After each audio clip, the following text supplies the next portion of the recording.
Hello my dear students, welcome back to the another virtual class of political science.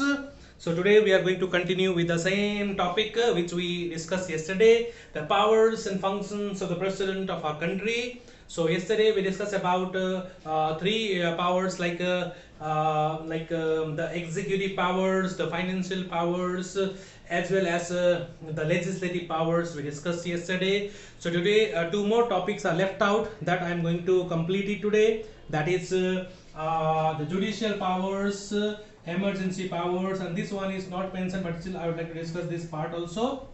So these are the three topics. After that, the powers and function of the president topic is going to end.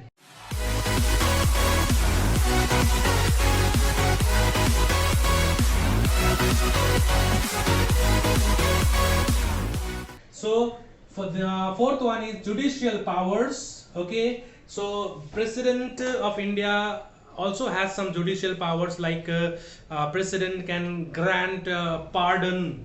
Okay, the criminals who has been awarded with death sentence or lifetime imprisonment, the final petition can be sent to the president. If the president feels or if convinced that the death sentence should be reduced, then he can show mercy on the petitioner by converting that death sentence into a lifetime imprisonment, and sometime the lifetime imprisonment can be converted into that means some few years will be reduced from the lifetime imprisonment.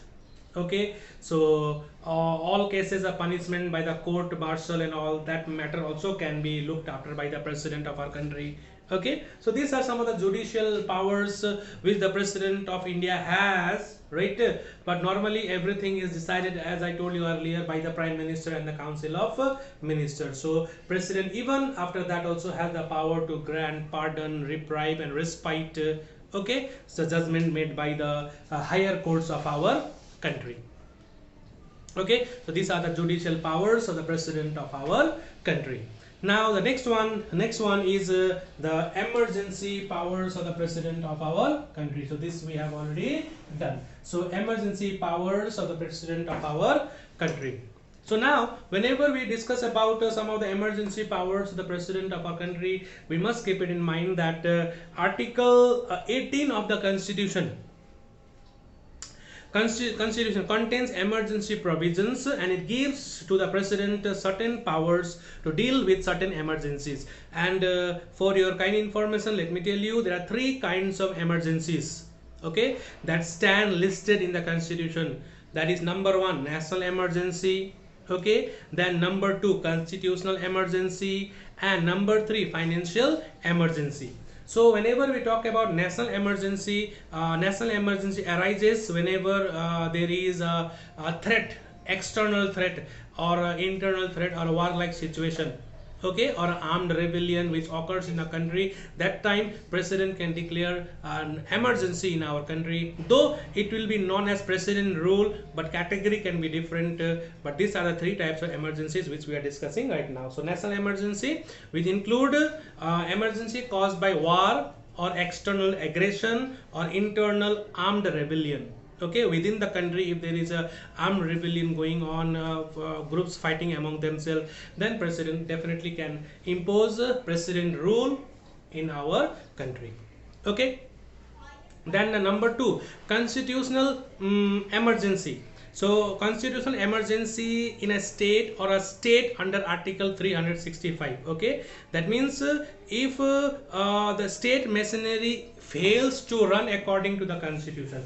Suppose for example the state government cannot run as per the constitution, then definitely the emergency will be imposed. Like there should be three sessions as per the parliament, as per the constitution. If the legislature, if the legislative assembly is not conducting any of the sessions, that means you are going against the constitution. Or in simple words, if the state government is going against or not following the constitution, then president can impose emergency. It is very clear, my dear. Our country will run according to the constitution, not according to the wishes of the prime minister or the chief minister. Okay, it has to follow the constitution very strictly.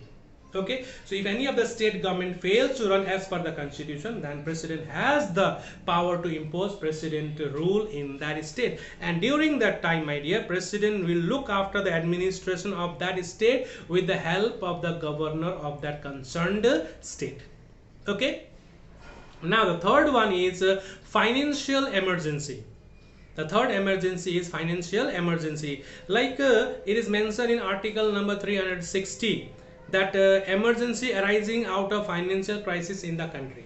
Wherever there is economic, that means we can say that financial stability of the country has become worst. Okay, the financial condition of the country has gone below our expectation, and it's very difficult to run the country, and in that situation, my dear, country definitely will definitely cannot be run easily. That is why president rule has to impose one rule, one person will rule the entire country without no interference from the central government or the state government.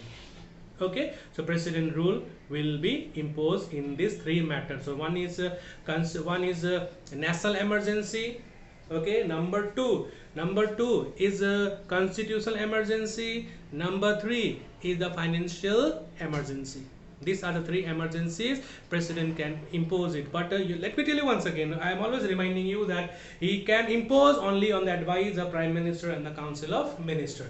But sometime what happens is that the Lok Sabha is there, Rajya Sabha is there, Lok Sabha is unable to function properly, then Lok Sabha will also be dissolved by the president. In the absence of the Lok Sabha, what will be the position? It is not that president rule will impose that time. At that time, Rajya Sabha is there.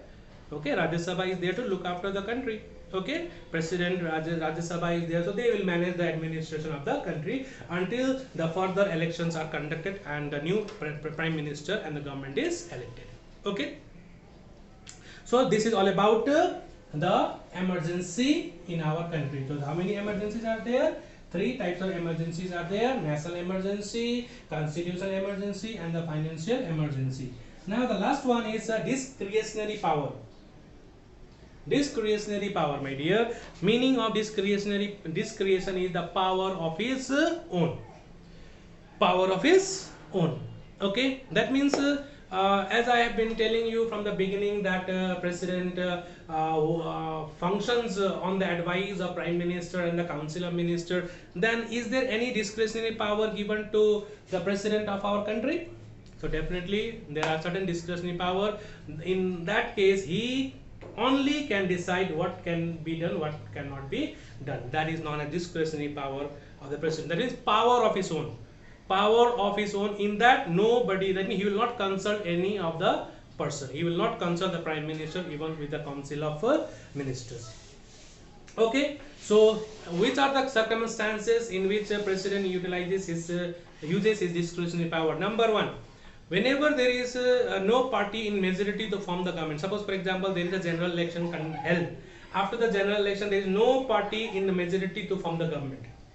No party got the maximum majority to form the government, right? In that case, who will decide what to do, what not to do? President will decide. So president will check according to his opinion who can form the government. In this multi-party system right now, the result is very much disturbing. Nobody is in a position to form the government. So according to him, according to his opinion, if he thinks that no, party A, okay, can form the government if he is asked to, so he will invite them, he will call them and say, I am giving you the first chance, you are the highest, your party has got the highest number of seats, the first chance must be given to you, I am giving you this many days, you prove your majority in the house. If they manages to manage other members, if he gets help from other small parties at that time, then he can do so. So that decision of choosing the prime minister in the absence of the majority, that is his discretionary power. In that case, he never follows the advice of any other people or any of the persons. So that is his opinion. That is the power of his own. Okay, so that is the discretionary power of the president of the country. Now, second is that if the government, if the Lok Sabha, if the union government is not functioning as per the constitution, if the government is not functioning as per the constitution, though they are the prime minister, council of minister, they are the government, and if that government is not working as per the constitution, then president has the discretionary power to dissolve that house. You cannot say that no, prime minister is there, prime minister order I have to follow. No, if that prime minister and the government of that country, or sorry, country of the prime minister and the council of ministers are not working according to the constitution, and the government is becoming corrupt, not following the constitutional norms, then the government will be dissolved. Government will be dissolved without further asking with the prime minister. Okay, that is his discretionary power.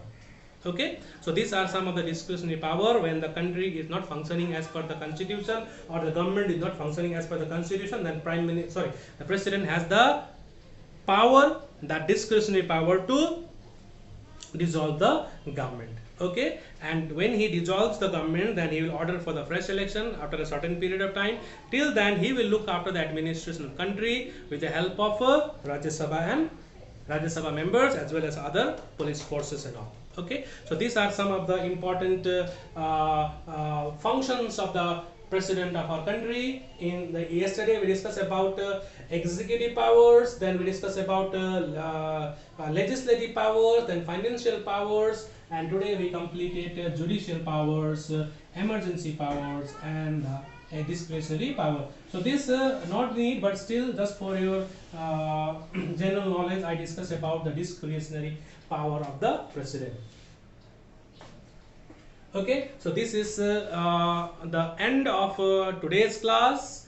So we'll meet again in the next class. In that class we'll discuss about the powers and functions of the prime minister of our country. So till then, please take care of yourself, stay safe, bye bye.